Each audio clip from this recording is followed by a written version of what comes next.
Blessings, y'all. Hello to my good fellas. Peace to my troublemakers. And what's up to my hustlers? You are tuned in to the extension of the Get Them Home podcast sponsored by Good Trouble Hustle. Well, this is a visual version of where we get to learn and understand different perspectives on certain topics. My name is Tyler Joy, and I would like to personally thank you for tuning in. Understand. So what were like some of your like lowest and most challenging moments during your battle with alcoholism? Lowest moments would be feeling sorry for myself. I would, in a normal sense with me right now, if I'm going through something, I would naturally look for a solution and do what I can to do that. But when I was a drinker, I would sit and cry and feel bad for myself and just bask in that sorrow. Like I would lay there and I'll play music to help. Like this song, Pull Me Out the Train Wreck. I used to listen to that. Things like that. I used to just lay there and just be in sorrow and just, oh, I'm going through this, I'm going through that, I'm doing this, I'm doing that. Because and that's also why I'm saying it's important to like have like community, because there are some friends that be like, oh, because you're going through this, here, let me bring you a bottle, or let me bring you some weed, let me bring you some, and then that's not what you need. You know what I mean? You need the people that are going to be the intercessors and then just sit with you and then pray for you. And then so that's why it's like, I don't know, he reminds us the fruit of the spirit, like it's self-control, you know what I mean? Because you have to have the self-control not only in, substance abuse, but then also the self-control of having quality people around you. You know what I mean? Because you need the people that are going to say, oh, no, I need to push you to be your best self, your godly self, your God-fearing self, not, oh, well, because the world is doing so much to you, you might as well, you take something to deal with it. That's exactly how things were going at the time. And that was one of my many low moments. Then I became a person that just wanted to go out all the time. I couldn't sit at home. And it's not like I went out and had fun. I just would go out and still think about my problems and drink on top of that. And that's how you know something, And then now I'm in a setting to where somebody say something that they don't know insulted me as bad as it did, and now I'm ready to fight. You get what I'm saying? Yeah, so like, a hit dog gonna holler. They don't even know. They don't even know. I'm going through everything right now. You just say the smallest thing. Now I'm ready to fight. And you bumped me the wrong way. Okay, it's time to go. I've been in situations where my mouth got to where I'm trying to fight somebody and they're pulling a gun on me. You know what I'm saying? Things of that nature. I could have been dead. And honestly. He's kept you. And then that's the beauty in God's covering. Because even when we don't cover ourselves, He still protects us in those ways. Because there has been times that we should have been dead and gone, yet we're still here. Should have been. Yes. Totally dead and gone.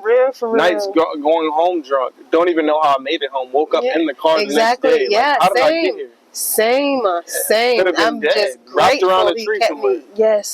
Yes, and yes. So when I hear people's journeys and testimonies of, oh, they got hit by a drunk driver, they got their son got killed by this and that, I'm like, that could have easily been me. You know what I mean? I could have been that person that done that. And I'm grateful that that's not my testimony. But then it's also more of empathy and, dang, I'm sorry, you know what I mean? Because I know how it feels to be on both ends. I know how it feels to be the person that is just trying to fill a void because they're going through something so deep that no one can really fully understand but God. But then also I understand the consequences of dumb decisions. You know what I mean? So it's like, I'm grateful I'm on the other end now. But like, I very much get it. So like, how have like your alcoholism like affect like your relationships, your purpose, and your sense of identity? Relationship wise, and all honesty, I could say, like, to women I have been with while being an alcoholic, I could see how it made me look less of a man because of the fact of I know what it is to be a man now. Back then I didn't know what that meant. And I'll just backtrack a little bit to my past, like before all of this, even childhood, so I can paint the picture of what it became. So way back then, my stepfather was abusive. Okay. And he was abusive on every spectrum, not just physically abusive. Well, he was mentally but abusive. mentally, verbally. And he used to, I could just give a small snippet. He used to dress me up like a girl and tell me I was a pretty girl and put makeup on me because of my skin color. He was like, "Oh, you light skin, you're pretty." You know what I'm saying? So I always resented him for this. Yeah. And then when my mother would go to work, he would he had a boyfriend that would come over when my mom was at work, and he said if we said anything, because he was already abusing my mother, he would kill her. So it became to a point where I already at that age was developing a mental thing where I'm like, what's going on? How do I be a man? Right, you know what I'm exactly. saying? So moving on from that, growing up in middle school, high school, I never really truly fit in. I had cousins I was cool with in school, and they had my back to a certain point, but I never really truly fit in with them, not even with my own oldest brother. I was always an outcast, and I was trying my best to figure out, okay, I'm not good at sports. And it was just a mental battle. Like, I couldn't play football, so my uncles would come around, and my brother was a football star, my cousins football stars, and they would look at me, and I was scrawny and short. And it was like, Ben, my brother, was way taller. Yeah. I mean, we're kind of equal now, but at that age, he was huge for his age. I wouldn't have known that. Yeah. I would have think vice versa. Nah, he was huge for his age, and I was just a scrawny little short guy, and it was like, they used to call him Big Ben. And they were like, what's up with this Big Ben little brother? Why is he so small? Where's the genetics? And nothing was fitting for me. Yeah. So I already had that mental battle, like, I'm not even fitting in. You know what I'm saying? So I was always trying to search for a key to fit in and feel like a man, essentially. You know what I'm saying? That confidence was lacking. Right. So it traveled into adulthood, and that's when I started to feel that confidence through drinking. And that's what I felt like was making me a man. And really, it was tearing away from me being a man. Right. You know what I'm saying? It was making me look less of a man in a relationship because I didn't know how to handle my problems because I was always drunk. So I didn't know what it was to be a man until now. And being a man, it lies in your decision making. But that's what started my relationship problems with. Through all of that wrapped up in one, it was more so, how do I do that? Yeah, how do you navigate life? Like, how do you navigate life? How do you navigate your identity, especially at a young age? Like, you're wearing certain clothes, you're wearing makeup, you're wearing skirts and stuff. So like that struggled with both things, like both identities. And I'm pretty sure, like, did you have attraction to men when you were younger? No, never had attraction to men. No. Just asking.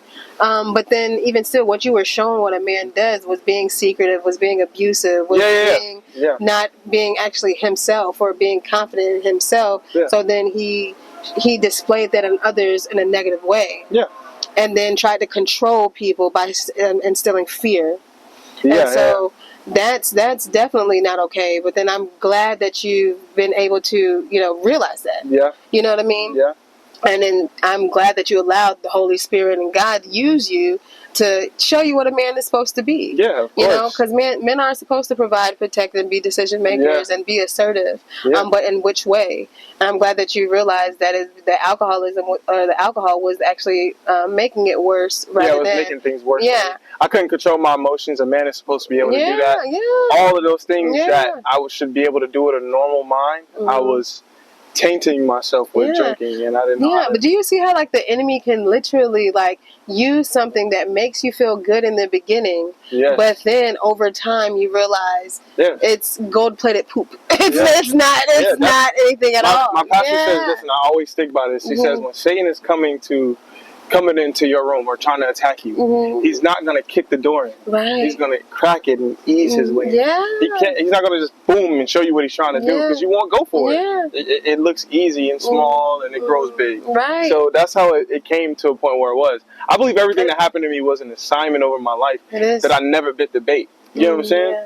And I'm glad I never got even close to falling off the deep end. I just became... And I'm grateful for that. And then that's how the enemy does try to... He when he can't stop your God-given purpose, he will definitely send you so many attacks. So many attacks to, like, get you off the rocker. Because when you have such a great calling for the kingdom, and especially when you're guiding souls to the kingdom and, unlimited type of ways, he is going to try to dim your light, try to like chastise you, beat you down, and just stop it. But then the same way Jesus was on that cross and crucified, like the enemy thought he was actually killing him, but he actually, gave him so much life, and I'm just happy to, be talking to you right now, and then especially because the way we met, and then it was like a full circle moment as like we noticed each other before going to the like pastor conference, like my God, or the pastor's appreciation like a year before, but then I met you at the park recently. It's just all divine, and then so it's just more of as like it's just the reminder of like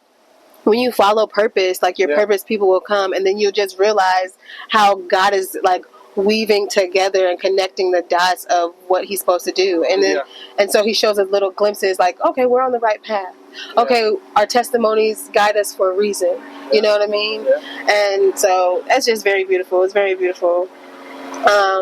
So is there like what role did prayer, scripture, and community play in your transformation?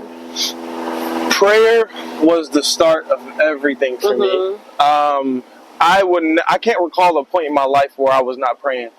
Even as a kid, I didn't know what prayer was. Once I found out what prayer was, I was praying as a kid. I would never, even in situations like, even in negative situations, like if I was a kid trying to steal from a store, I would be in my head, God, please don't let me get caught. I shouldn't be doing this. You know what I'm saying? No, I very much understand. So like I was praying entirely my entire life. So that's what kept me. That's why I started this thing called Prayer and Pizza, because I know that is going to keep you. Prayer will really keep you even when you're out there. So Prayer and Pizza, just a small part of that is where I offer pizza, and the only thing you have to do to pay for the pizza is pray. And I want people to get into that repetition of praying. But so prayer is what kept me. It started off with prayer and God keeping that conversation and talking to me.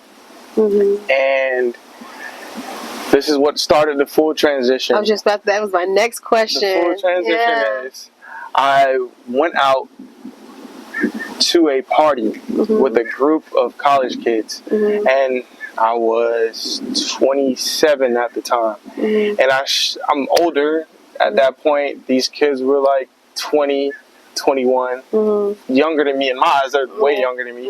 But I was just trying to I was trying to go drink. Nobody was drinking around me. I had nobody around me. I go down and I go to this party with them. And I remember drinking some Douce. I don't even really like Douce, but I was drinking it. And I got in the car and don't remember anything else. And I wake up in a jail cell.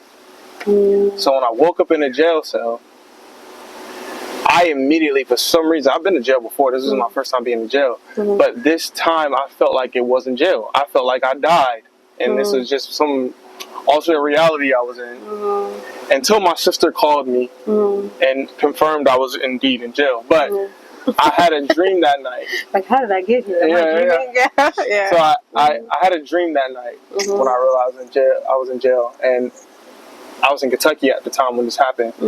And my home church came before my face, and my grandfather, who started it, my great grandfather, and all the men of my family, all their faces just started flashing before me, and none of them are really truly embedded at the church. You know what I'm saying? So it was telling me I need to get back because I can't be like anybody else. They might be able to take their time. This is what it was saying to me in the dream.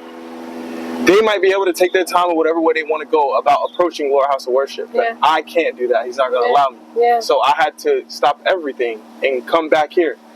So I started crying. And of course, I'm in a jail cell with men. So I put my face on the cover. I didn't want nobody to see me crying. You can't be no so I'm crying. And I'm like, okay, God, I'm going to go back home. I don't care what it is. I don't know how to change my life back. But I'm going to go back. I'm going to start there. And I got out of jail. And I made some works to where I can get back to Florida. And I just came here without $1 to my name, no clothes. Went to stay on my grandmother's couch. And it started from there. And then I got back in my Bible and I just stayed. Basically, God wanted me to sit still. I wasn't sitting still. Before that, I was going from state to state. Yeah. Like I'll go to Kentucky for like 2 months, then I'll go to Mississippi, then I'll go back to Florida. Yeah. Like wherever I can go, somebody can just call me, hey bro, come out here. I'm going out there. Yeah. So yeah. I get that. I sat still and I'm still here, and I've grown so much since then. And there's beauty in the stillness. Yes. Yeah. I've grown so much since then. And so I'm glad you mentioned in the dream, or you're noticing faces, but they weren't necessarily attached to the church. Yeah. And I noticed in my journey, like the more intimate time that I get in prayer, because Spirit is going to reveal things before you even notice it and whatnot. You're going to get answers.